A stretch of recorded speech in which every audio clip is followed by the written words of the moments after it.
দিলখুশ বা দিল পসন্দ হলো জনপ্রিয় বেকারি স্টাইল মিষ্টি। এটা বানানো খুবই সহজ এবং উপকরণও অল্প লাগে। শুধু বেসন, চিনি আর ঘিয়ের সমন্বয়ে কিন্তু তৈরি হয়, কিন্তু অসাধারণ খেতে। নিজের এবং বাড়ির সকলের মন ভালো রাখতে সঙ্গে থাকুন। হ্যালো ফ্রেন্ডস, রুবিস কুকারি 2 থেকে আমি রুবি বলছি। আপনাদের সকলকে স্বাগত জানিয়ে আজকে একটা দিল খুশ করা রেসিপি নিয়ে আমি হাজির। সাধারণত স্টেশনে বা ট্রেনে অনেক সময় দেখি হকার্সরা দিলখুশ বলে একটা মিষ্টি জাতীয় জিনিস বিক্রি করছে। তা সেটা দেখে আমার খুব আগ্রহ জাগে যে এটা কিভাবে তৈরি করা হয়, এবং আজকে আমি কিছুটা জানতে পেরেছি এবং আপনাদের সাথে সেটা শেয়ার করছি। বাইরের জিনিস যতটা অ্যাভয়েড করা যায় ততই ভালো। তা বাড়িতে আপনারা সহজেই এটা বানিয়ে নিতে পারেন, সঙ্গে থাকুন। এই দিলখুশ বানাতে মূলত 3টে জিনিসের দরকার। এক হচ্ছে বেসন, 2 হচ্ছে চিনি, 3 হচ্ছে ঘি।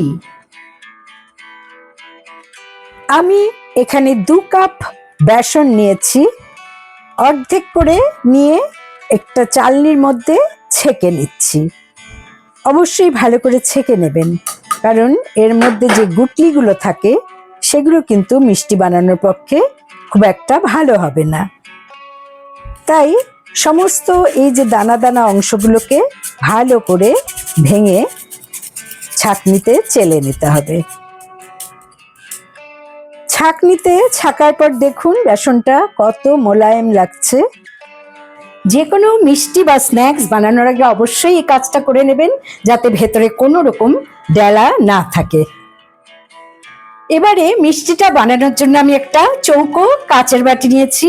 আপনারা ব্রেড প্যান নিতে পারেন বা যে কোনো স্টিলের বাটি নিতে পারেন, সেটা কোনো ব্যাপার না। আমি এই সাইজের একটা কাচের বাটি নিয়েছি। কাচের বাটিতে আমি ঘি মাখিয়ে নিচ্ছি ভালো করে। এবারে বাটির নিচের মাপে একটা বাটার পেপার কেটে নিয়ে বসিয়ে দিলাম, আর তার উপর আবারও ঘি লাগিয়ে নিচ্ছি। এতে করে যখন মিষ্টিটা বের করব অনেকটা সুবিধা হবে। এবারে আমি মিষ্টিটা বানিয়ে নেব। বসিয়ে দিলাম একটা ফ্রাই প্যান। 1/2 কাপ ঘি নিয়েছি, এটা অনেকটাই ঘন।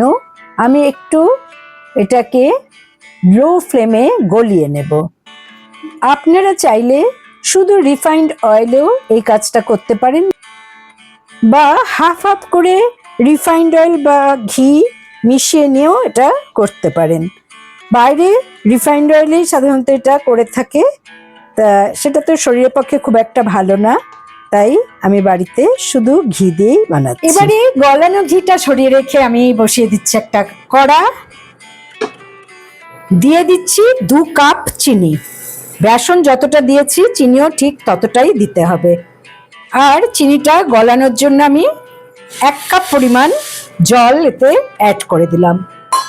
মেজারমেন্টগুলো খুব ভালোভাবে আপনারা ফলো করুন। যতক্ষণ না চিনিটা গলে যায় ততক্ষণ কিন্তু নেড়ে যেতে হবে। এবারে আমি এতে অ্যাড করে দিচ্ছি 1 টিস্পুন এলাচ গুঁড়ো। তাতে মিষ্টির গন্ধটা খুবই সুন্দর হবে। ফোটা পর্যন্ত অপেক্ষা করতে হবে। এবারে কিন্তু ফুটে উঠেছে। 3 থেকে 4 মিনিট আমি এটাকে জাল দিয়ে নেব, যতক্ষণ একটু চিটচিটে ভাব হবে। যদিও এই মেজারমেন্টে তাড়াতাড়ি এটা ঘন হয়ে যায়, তবে খুব বেশি ঘন না, জাস্ট একটু হাত দিয়ে চিটচিট করলেই তাতে বেসনটা ধীরে ধীরে মেশাতে শুরু করতে হবে। তা আমি একসাথে সম্পূর্ণ বেসন দিচ্ছি না, প্রথমে কিছুটা বেসন দিলাম এবং ফ্লেমটাকে একেবারে লো করে নিয়ে একটা হুইস্কারের সাহায্যে ভালো করে মিশিয়ে নিচ্ছি। তা দেখুন অনেকটাই ভালো মিশে গেছে। আমি এবারে সেকেন্ড ব্যাচের যে বেসন সেটা মিশিয়ে দিচ্ছি। এই সময় কিন্তু ফ্লেম একেবারেই বাড়িয়ে দেবেন না, লো ফ্লেমে ভালো করে মিশিয়ে নেবেন। এটা মেশানো হয়ে যাওয়ার পর আমি একটা স্প্যাচুলার সাহায্যে ভালো করে নেড়ে নিচ্ছি। লো টু মিডিয়াম ফ্লেমে অনেকক্ষণ ধরে, প্রায় 10 মিনিট ধরে এটাকে ঘন করে নিতে হবে। এবং যখন এরকম বুদবুদ একটা আসবে তখন আমি এতে গরম করে রাখা যে ঘি সেটা কিছুটা করে দেব। একটু গরম গরম ঘি দিলে ভেতরে একটা বাবলস তৈরি হয়, যার জন্য দিলখুশ খেতে কিন্তু ভীষণ মজার লাগে। ঘিটা মেশানোর পর নাড়তে নাড়তে দেখবেন ক্রমশ এই যে বেসনের ব্যাটারটা কড়া থেকে আলতো হয়ে উঠে আসছে। ততক্ষণ পর্যন্ত কিন্তু ধৈর্য সহকারে এটা নেড়েই যেতে হবে, আর 3-4 ব্যাচে এই গরম ঘিটা মেশাতে হবে। একবারে গরম ঘি ঢেলে দেবেন না। এই দেখুন এখন কিন্তু আস্তে আস্তে ঘন হচ্ছে আর কড়ার থেকে ক্রমশ উঠে আসছে। আর একটু এটাকে ঘন করতে হবে। আগেই বলেছি যে 10 মিনিট এটাকে প্রায় নাড়তে হবে ধৈর্য সহকারে। এবারে আমি এই কাচের বাটির মধ্যে এই ব্যাটারটা ঢেলে দিচ্ছি। বন্ধুরা বলে রাখি, যারা এই পর্যন্ত আমার ভিডিওটা দেখেছেন তারা অবশ্যই একটা লাইক করতে ভুলবেন না, আর নতুন বন্ধুরা সাবস্ক্রাইব করে দেবেন। পাশে বেল বোতামে অবশ্যই ক্লিক করতে ভুলবেন না। এই গরম থাকা অবস্থায় কিন্তু স্প্যাচুলা দিয়ে ভালো করে আমি সমান করে নিলাম, আর একটা ছুরির সাহায্যে একটু পিস পিস করে নিচ্ছি, কারণ এটা জমে যাওয়ার পর কিন্তু অনেকটা শক্ত হয়ে যায়, তখন কাটাটা একটু মুশকিল হয়ে যায়। তাই দাগটা কেটে নিলে সেই সময় কাটার খুব সুবিধা হবে, সেটা পরে আপনারা গিয়ে দেখতে পারবেন।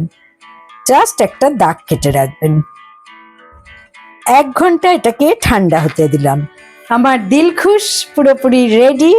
আমি এবারে কেটে আপনাদের দেখিয়ে দিচ্ছি। বেশ জমে গেছে।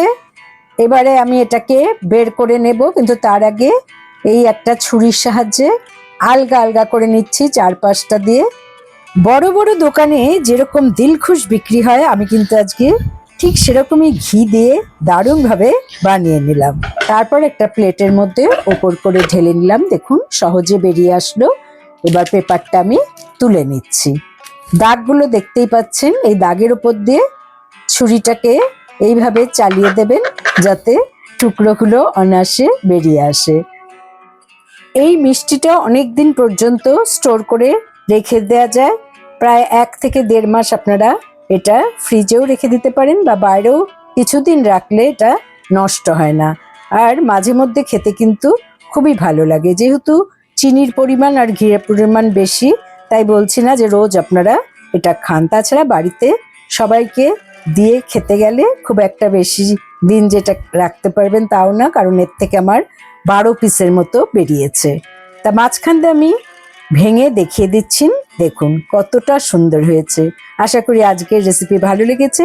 ভালো লাগলে অবশ্যই আমার চ্যানেলে লাইক করুন, কমেন্ট করুন, শেয়ার করুন। নতুন বন্ধুদের সাবস্ক্রাইব করার অনুরোধ রইল। পাশে বেল বোতামে অবশ্যই ক্লিক করতে ভুলবেন না।